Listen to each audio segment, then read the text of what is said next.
Ustadz, apa saja yang disunahkan bagi orang yang beriktikaf? Masya Allah.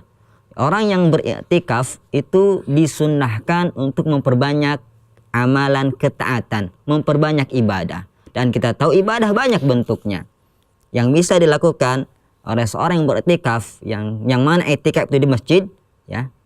Wa antum akifuna fil masajid, kata Allah, dan kalian itu beriktikaf di masjid. Ya. Maka ketika di masjid, manfaatkan waktu dengan baik dengan amal-amal ketaatan dan ibadah.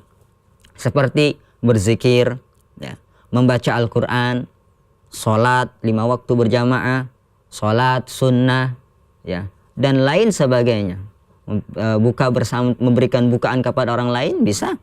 Kemudian bersedekah bisa, ya, atau mengkaji ilmu juga bisa. Menghadiri kajian pun itu juga ibadah. Yang mana Rasulullah SAW mengatakan, man salaka tariqan yaltamisu fihi ilman sahalallahu lahu bihi tariqan ilal jannah.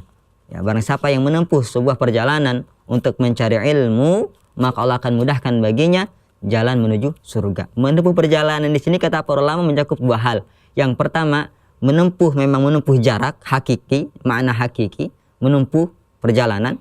Kita pergi dari rumah ke masjid, ke kajian, itu namanya juga man salaka tariqan, menempuh perjalanan.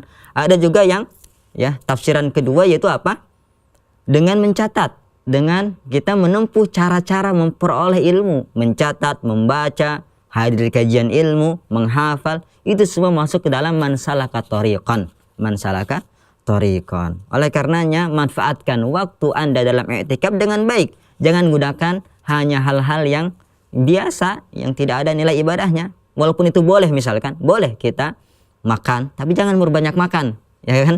Apalagi balas dendam, gitu. Nanti nggak kuat ibadahnya, qiyamul lailnya nggak kuat. Kemudian ibadah-ibadahnya juga nggak kuat.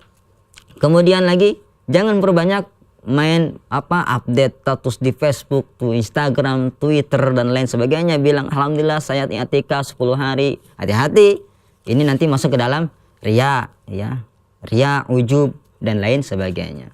Usahakan ibadah yang Anda lakukan itu antara Anda dengan Allah Subhanahu wa Ta'ala. Jangan sampai kita, ya, share dan kita expose di medsos kita, karena setan itu pintar dalam bermain, ya, main cantik.